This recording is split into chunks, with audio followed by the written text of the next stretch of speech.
All right. Good morning, everybody. Thanks so much for taking the time to be with us. Here we are as we kick off 2024.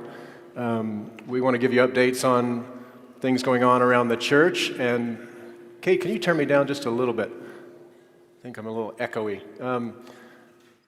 Things going on, and then we'll have a little space for conversation. You know, if you've got things that maybe, we'd love it to be two-way. We want to know what's going on, what you're thinking about as well. So be thinking about that as you hear updates. Why don't I just open us up with a little prayer just to get us settled in here. Loving God, we thank you for the gift of this church, for the gift of this amazing community of people who give so much to the world, and we're all so grateful that those who came before us did what they did so we could enjoy this place, and pray that your Spirit would be upon it in the year ahead. We pray in Christ's name. Amen. Okay, you're up. I'm up. So we've had a few hires this in 2023, and we're very excited about the hires that we've made, and some shifts in roles and titles. And I want to first welcome and celebrate our new Associate Minister of Music and organist, Ying Lau. Yay, is she here? Are you there? She's not up there. Oh, well, jazz hands for her. We're so glad Ying's here, and Adam and she are working very hard to get her up to speed and to enhance her already incredible gifts. And so we're glad that she is with us. Reverend Amanda Osanga was ordained in October to the role of Associate Pastor of Youth and Families. We are delighted that process, although it took probably a couple years to complete from beginning to end, ended in such a celebration of her life and ministry and call over all these years, and that she gets to serve as the associate pastor of this wonderful congregation. She is with youth, so it does not excuse her from still sleeping and spending all sorts of hours with our youth. So she is on a weekend retreat in the mountains with the kids, so it's great. Reverend Dr. Lorraine Leist. Lorraine has come to us as our new associate pastor for congregational care and older adult ministries. Lorraine has come to us from Seattle, Washington, where she worked in palliative care at Swedish Hospital, correct? Lorraine is a congregational minister, a UCC minister, and after a great, broad, deep search that the search committee was so faithful to do, Lorraine came to us unanimously, and we are celebrating her beginning. She's only been here about a month, maybe, and we have thrown a lot at her already because she was here for Christmas at Montview. And many of you have already reached out to Lorraine to have coffees and meals and connect with her, and we're so glad about that. And Lorraine, I want to give you a second to speak. Good morning, everyone. I just want to say how profoundly grateful I am to be here and for the incredibly warm welcome I've had from all of you. I've had the chance to meet some of you, and I'm looking forward to meeting absolutely all of the rest of you. It may take some time for me to learn your names and to get to know your faces, but please know that I am enjoying the welcome you're offering and hope that I am offering some grace and peace to you all as well. Wanted to let you know that I have started meeting with folks who have congregational needs, and just let you know that that's kind of where I've started, along with just participating in worship here in the Advent Christmas season. And I'm getting involved with the elders and the deacons, and just beginning to get settled. It's mildly overwhelming, but also so exciting that outdoes any overwhelm I might feel. So anyway, thank you all for having me. I'm so grateful.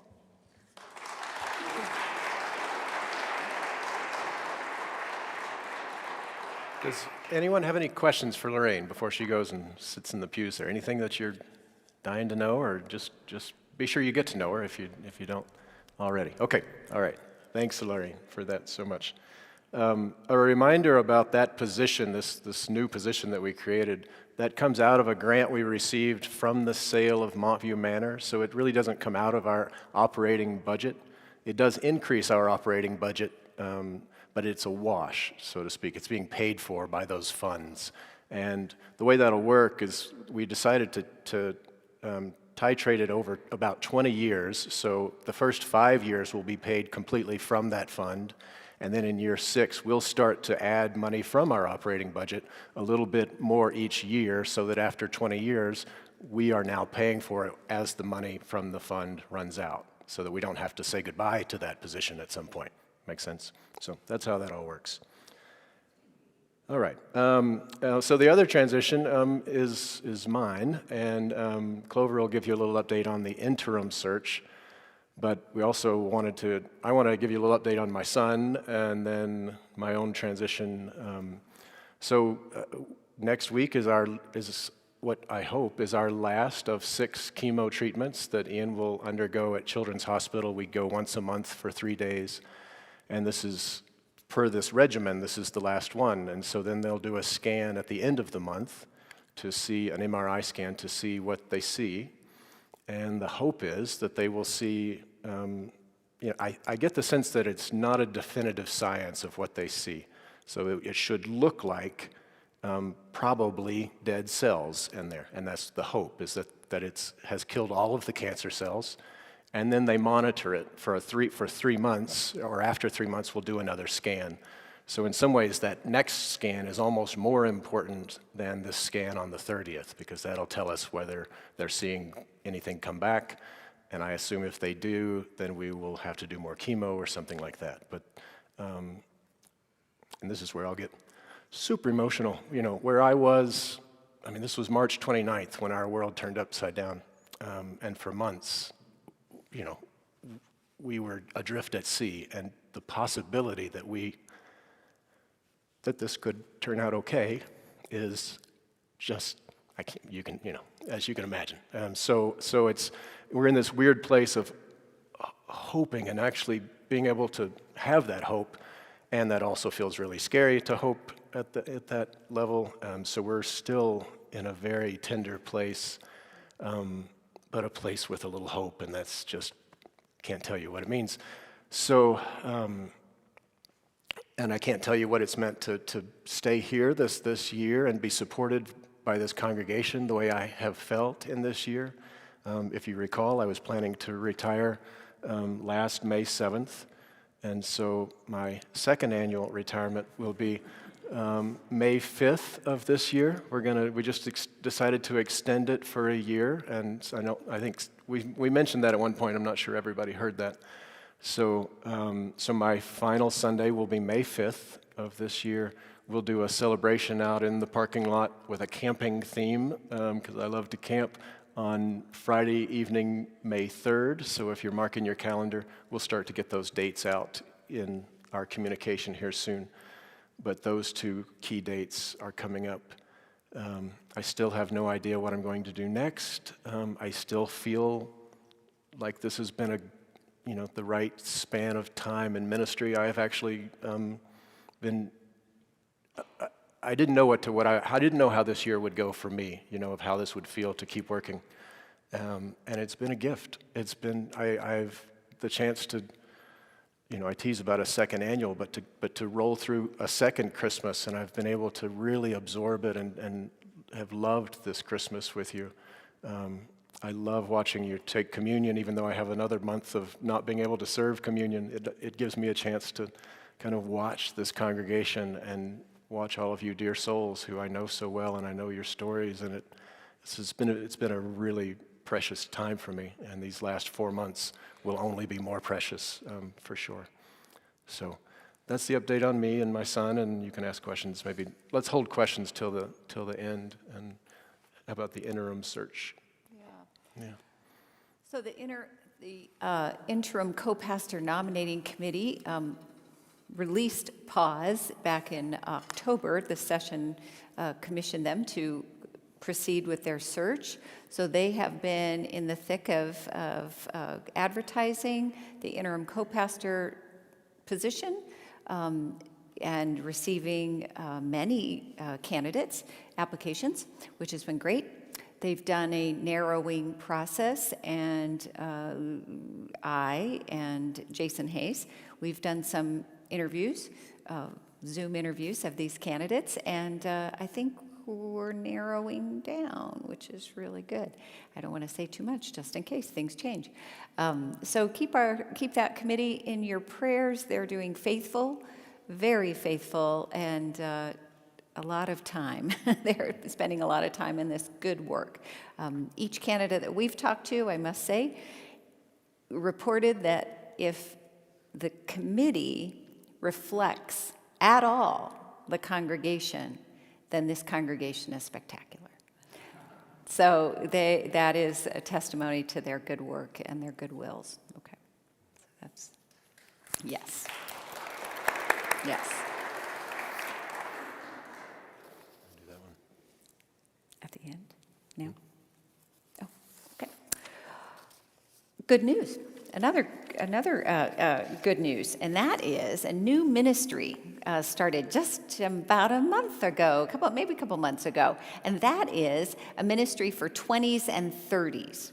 20s and 30s. We have a couple of new 20s, people in their 20s who joined the church, and their parents didn't make them, which is so great.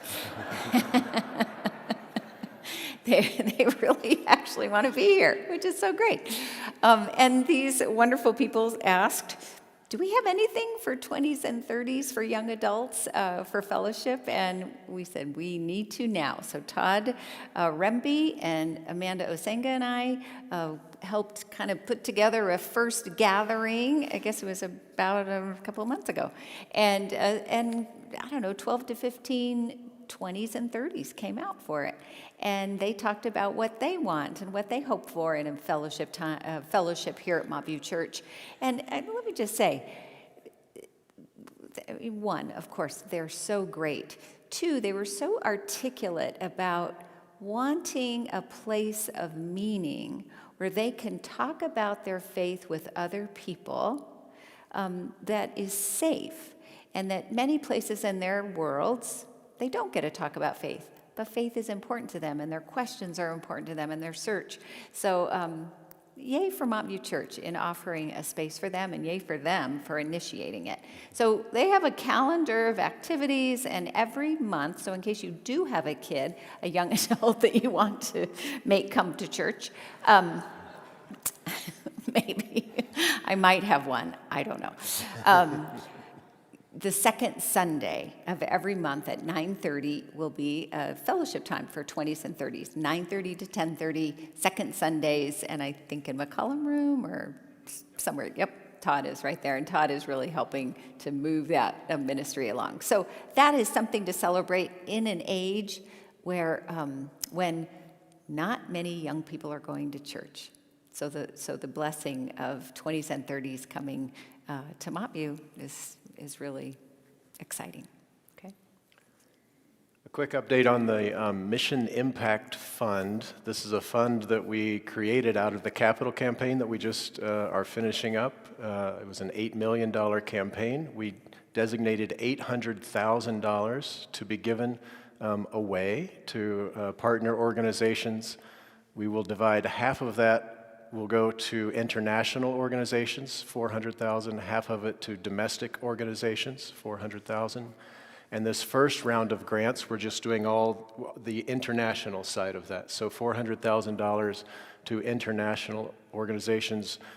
Could be one organization gets a grant of $400,000. That's one extreme. But we want the gift to be significant. So I would imagine not more than 4 gifts of $100,000 could also be possible, or 2 gifts of $200,000. Or, you know, we're currently. This is the piece I want to make sure you hear. January 15th is the deadline for you to tell us about any international organization that you are connected with, that you know about, that you think is great, and that has some great project that is ready to have an infusion of grant money like that. You just need to give us a few sentences about it, then we will send them we'll do a process. When I say we, it's the Mission Life Committee. Ken, would you raise your hand? Ken Scott is the chair of that committee, so Ken would be happy to tell you more about that as well. But that's happening right now. We're working with the Rose Foundation. They're just guiding us through this process and the RFP process, and that'll happen in the spring with the grant or grants awarded this summer. Okay, so ask questions about that at the end here if you have them. A financial update. Even though we're still closing the books for 2023, it looks like we will end right on the mark, slightly with a slight surplus, which is always great. And I want to give thanks to Dan Gasser, our Director of Finance, and of course Jason Hayes, our Executive Director of Operations and Finance. I guess he's finance, numbers. He's numbers too. Those two laboriously pore over the financials, our numbers. And Lori Muller-Gerard, who is also our church treasurer. They are so diligent and committed and conservative, and you should hear them bicker. They're hilarious. They're hilarious. Dan and Jason, they're bickering in a good way on our behalf. So we give thanks that we are in this financial situation. That's good. Stewardship for 2024. Thank you first to the Stewardship Committee for all the good work and faithfulness for this campaign. Here are some numbers. We've received 477 pledges to date, which gets us to 93% of our goal. Our average increase for pledges is at 4.5%. Our goal was 5%, so that's great. And we've received 38 new pledges from members who have joined our congregation. So we're in a pretty strong place. Again, thank you to the Stewardship Committee. Now, at the same time, this is what was written, at the same time, we've been informed that a few of our members need to reduce or suspend their financial support this year. That just happens sometimes. So this means we're trying to make up an additional about $40,000. So please consider pledging if you haven't already. We really appreciate it, and it helps with the overall ministries of the church for 2024. And then finally, just want to give you a sense of where we are with the capital campaign and both in projects and in finances. So, this has been an extraordinary time to do an $8 million building renovation, most of it done during COVID, which meant a lot of inflated, if you know, the construction industry costs, inflation was skyrocketed, and supply chain issues became a real issue. And so we're still actually waiting on a few things. There's some exterior lighting that we don't have. There's a few little pieces to wrap up that we're waiting on. But for example, and I think we had to. The fire department said, not only do you have to upgrade your fire equipment, your fire prevention equipment and safety in the part that you're remodeling, you have to do it for the whole campus, and that was a surprise to us, an additional $400,000 surprise to us. And along the way, we also found, you get into the walls of this historic building, and we found a chimney we didn't know existed in the walls. We found a window we didn't know. We found a window we didn't know we had. There's things like that. And so we made changes, then some of them increased the cost. It just made sense to go ahead and fix this now or build this now. So it gets a little tricky about how you talk about the campaign and how close to budget we are, because we added some things and we had some surprises to things, and all of that mixed together ends up that we're going to still be about $400,000 to $450,000 that we're going to be chasing to close the books on all of this. In the big picture, on an $8 million campaign, that's about 6%. It's overage, if you want to count that as overage. A lot of that, as I said, was additions to the project or things like that. So it gets a little fuzzy to figure out how close did we hit it. But I would say we hit it really darn close in an extraordinary world that we're living in. So really grateful for that. Really grateful for all of you who contributed to it. We did have about 140,000 in pledges. A couple of folks, something happened. They'd made a large pledge and couldn't fulfill it, and so that adds to that 400 to 450 as well. So there's a number of factors that have contributed to that. None of them, I would say, have to do with the management of the projects themselves. I think they were extremely well managed. And frankly, Triba Architects and Colorelli Construction, given the extraordinary world we're living in, could have charged us a lot more than they did and said, look, you've got to bear the cost with us for a lot of this. And they love this place, and they were committed to honoring, the original deal that they made, and made very few extra demands on us for cost. And that really saved us, to be honest. We could be looking at 5 times the number that I just told you, really. So we feel very blessed to be working with such good partners, and that this project has ended the way it has. And then we do not plan to use operating budget money to find that 400, let's call it 450,000. We've got some reserves we've had previous years where we've had we've ended the year in the black with some extra, so we keep that for rainy days. We'll use some of that. We have some restricted funds in different areas that we're going to tap into and get some there. We're talking to our own foundation about what's possible, because we have an endowment that maybe we can, without endangering the principal at all, is there some extra that could come for 5 years or something. And we're also, I'll put a plea out there to you, if you're new to Mobview and weren't here during the capital campaign, but you're enjoying all these great spaces, if you'd love to help us get over the finish line, we would appreciate that, because that's a big number for us still to be chasing at this point. So it's a good number, overall we're feeling really good about this project, and we want to close and get this off of our books so that it's not a loan, that we're paying interest on as soon as possible. So let us know if you have questions about that too. And then membership. Yeah, I wanted to thank. Yep.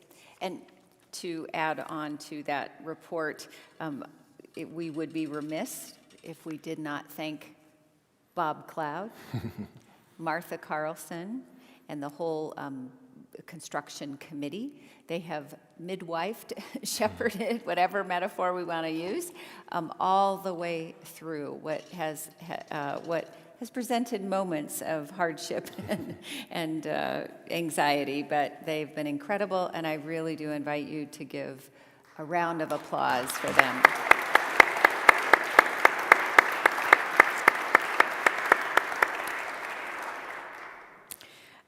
Okay, last thing on our agenda for good news. I like numbers. I shouldn't, but I do. We are at 1,641 members of Montview Church, and that is a great thing. This past year, we brought in 65 new members. Now, 15 of them were youth, confirmands, but we count them as good new members of Montview Church, and so 65, which brings us to 1,641, and let us say again, in an age where the church is declining so rapidly, and the average size of the Presbyterian church is around 50 people.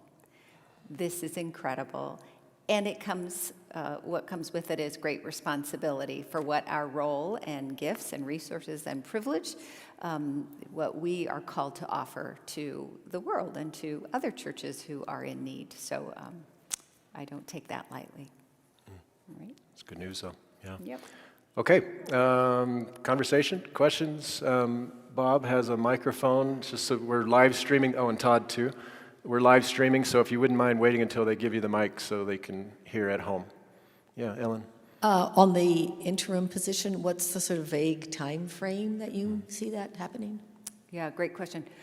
So what we're hoping for, what we've planned for, what we've budgeted for is a new interim CoPastor to begin July 1.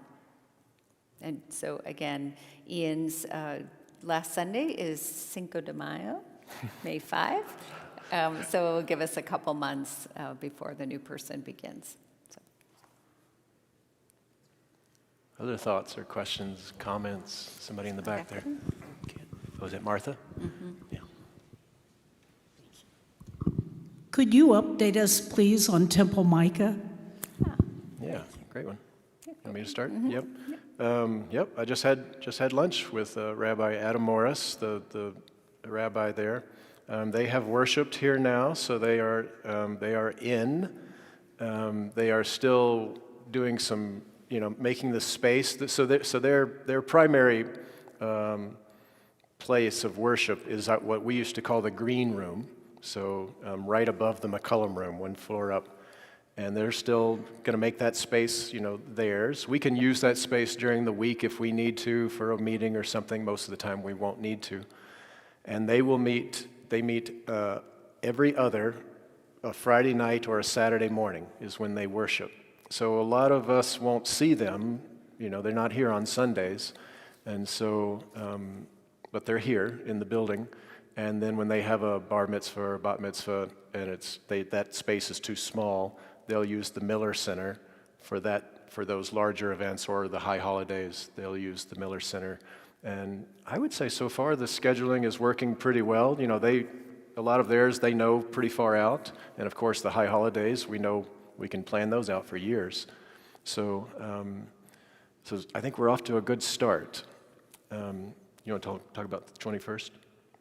Or actually, I will, because I just talked to you. Yeah, because one of the things Rabbi Morris and I talked about was that on the 21st of January, so 2 weeks from now, they're going to move. We're going to have a kind of a ceremonial move from the Park Hill Methodist Church, where they have been housed, which is just down the street on Montview, to Montview, and so they're going to start there at 9:30.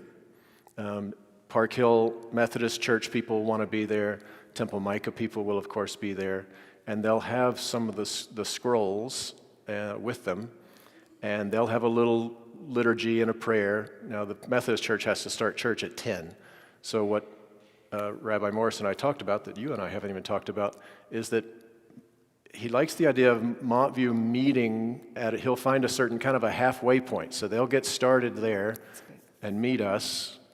So we'll let you know. He's going to let us know what's a good, what the corner of, Grape and Montview, and we will join them then and continue the walk here. So we need to be there about 9:30, 9:40, and then we'll walk in the building. We'll go into the Miller Chapel, and we have a little liturgy planned to bless them as a community and welcome them as a community, welcome this connection and this new relationship. Will be done by 10:30 at the latest, so that we can get ready for our worship at 11. So that's in 2 weeks at 9:30, and we'll start to get the word out real soon about that. It's called the Torah Stroll. Torah Stroll, yes. Torah Stroll down here. Could be Get the it? Scroll It's kinda Stroll. funny. I like Oh, the it's a scroll. Torah Scrolls Stroll. I don't know. I think that is what it is. Is it? Yeah. I like it. It's very clever. All right. All right. Good question. Thanks, Martha. Is that Eric? Yeah. One of you could comment on the passing recently of a dear friend of Montview, DU Professor Vednanda, who's been appearing here at the church for decades. Yeah. I know. And does anybody? It was just last fall that he was here. I was.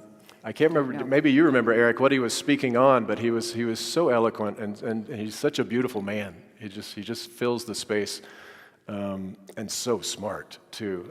He's been a regular, as Eric said, he's a professor at DU who we've called upon for different international when things are going on. In fact, we were just about to talk to him about helping us with our Supper Club series on different world religions as a practicing Hindu, that he would help us with that.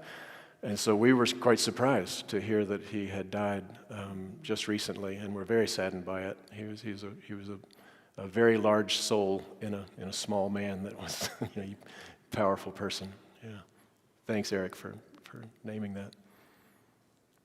Other thoughts or questions?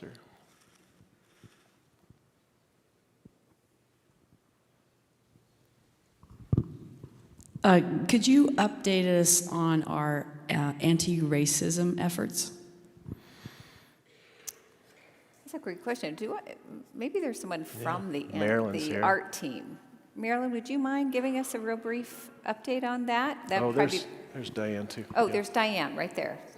Okay, so thanks, Marilyn. Thank you, Diane. Good morning, everyone. We're still in existence. We're going to add a couple of new members. Oh, you can't hear? Just hold it up close. Yeah. Okay. Leah, my co-moderator, is leaving her position because of she's started back into the workplace as a clinical social worker, in addition to raising her 4 children and her husband and all the things that she does. We're going to miss her greatly, but we're still going and kind of reconfiguring. We'll be meeting in a couple of weeks and figuring out exactly where we're going. We are taking a break from the TISB studies for the next few months, but eventually we'll start the TISB studies again. We have a very, very full calendar this month, and there should be a link in the TWAM this coming week of all the activities that are going on. We'll do the Martin Luther King March, if you'd like to join that. The children from the 3 elementary schools will be here in the sanctuary. Well, they'll march from the schools and then come into the sanctuary on the 16th of February. I'm trying to remember what else there is. There's so many things going on. What have I left out? January, actually. Yeah. Oh, I'm sorry. 16th of January. January. Did I say February? I think so. Senior moment. There's just a lot of things. Marilyn and I were working on the calendar a couple of days ago, and the calendar is very, very full. If you have any questions, please feel free to ask any member of the art team. If you're interested in joining us in our work, please let us know. We can always use a few more people to work with us. Any questions?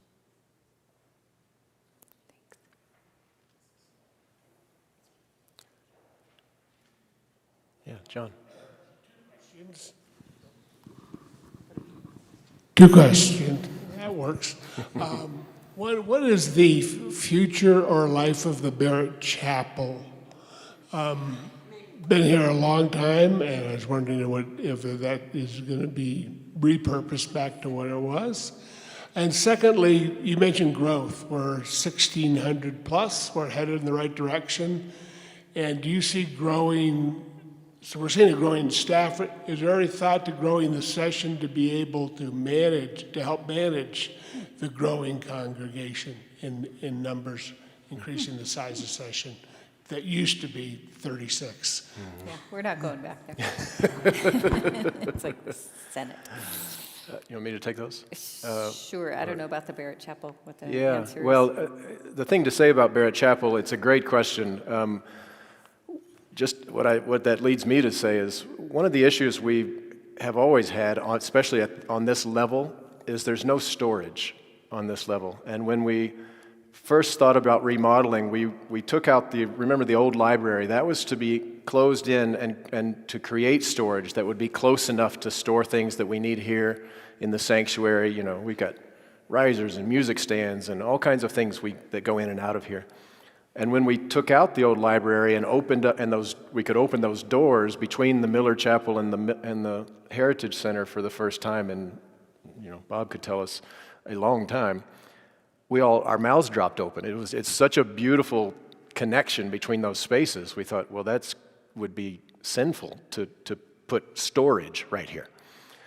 So we didn't, and we have and I think it was the right call, right? That heritage space is wonderful, and we use it for receptions and everything now and meetings. but it means we still don't have any space on this level. And so by attrition, right now, we end up using this Barrett Chapel, which is a beautiful space in its own and has a long history here.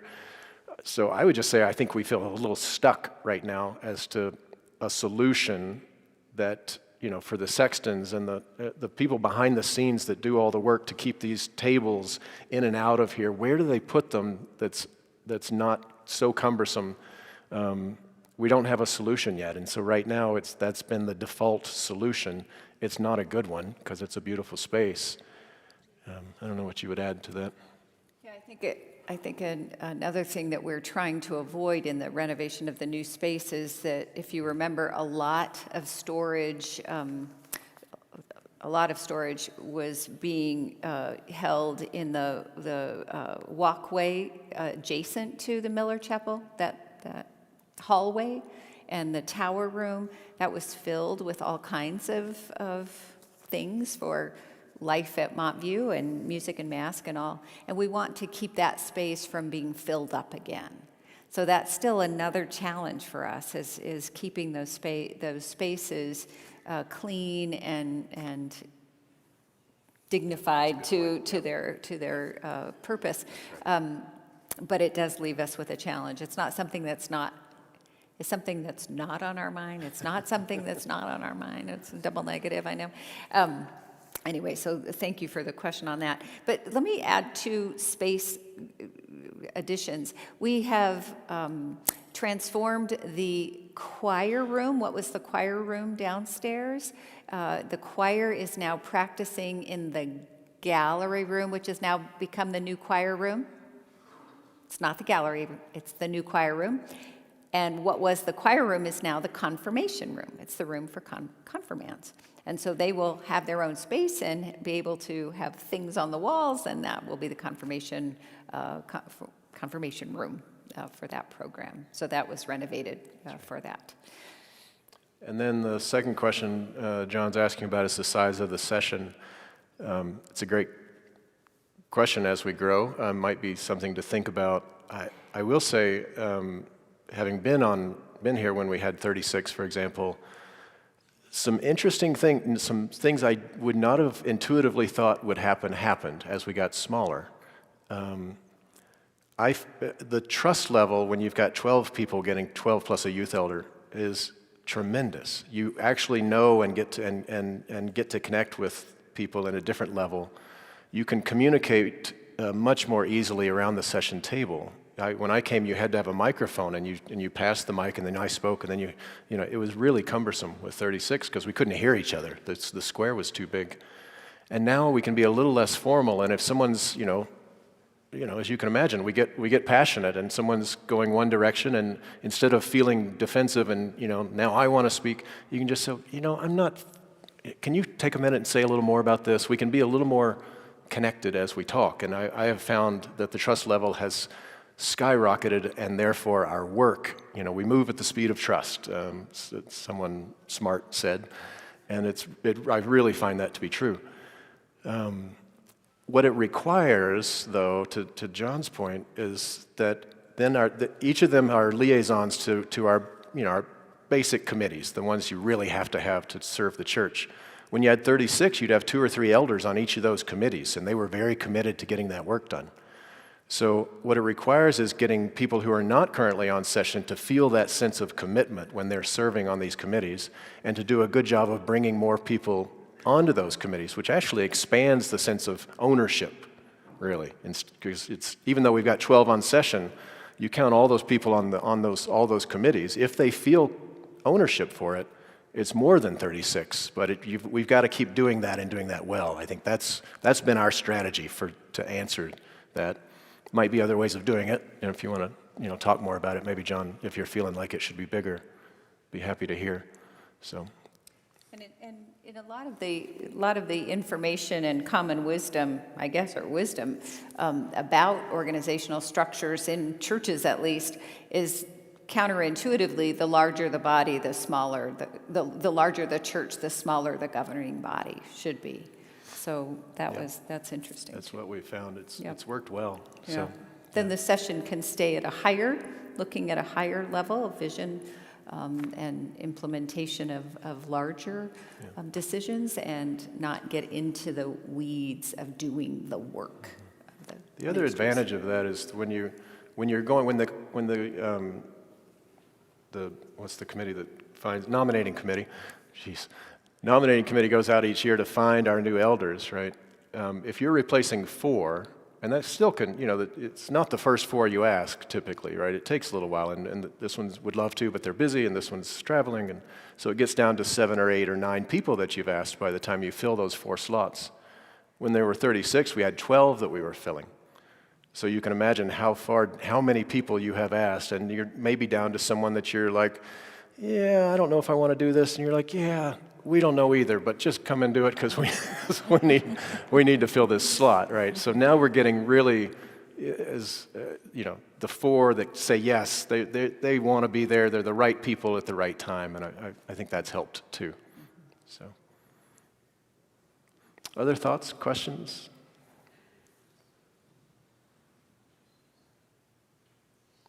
All good? Maybe not.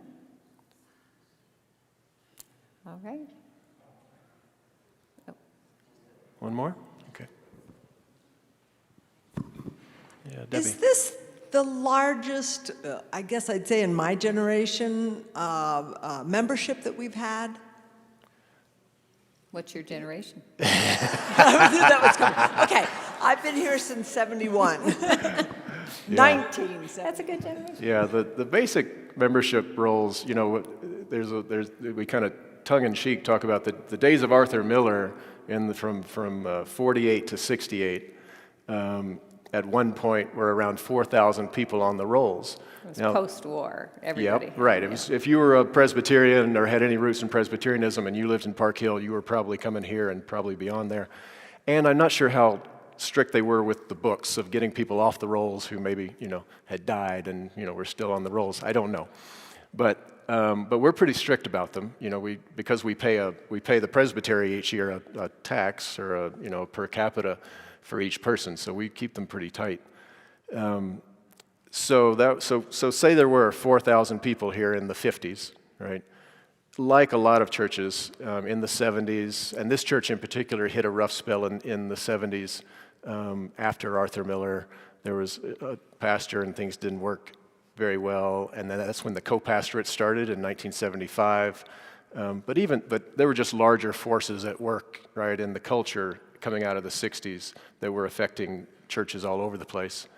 And so in the 70s and then in the 80s, it maybe started inching up some. When I came here in 2003, so I don't know much about the 90s, there were just under 1,300 members. So I think it was right at about 12 something each year, or maybe right at 1,300 some years, right when I came. So we've increased about 300, 350 in the 21 years that I've been here. So it's been slow, if you think about it that way, but going the right direction, which, as Clover said, is unusual. So that's what I know. Yeah. Other thoughts? Yeah, Marilyn.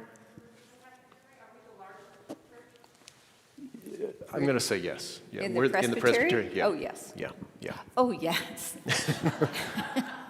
Yeah. Yes, we are. Yeah. We are, I know this, we are about the 39th or 40th in the denomination. So. Okay. All right. All right. Thank you all for all. what you do. Yeah, Thanks for very being who you appreciative. are. Thank you.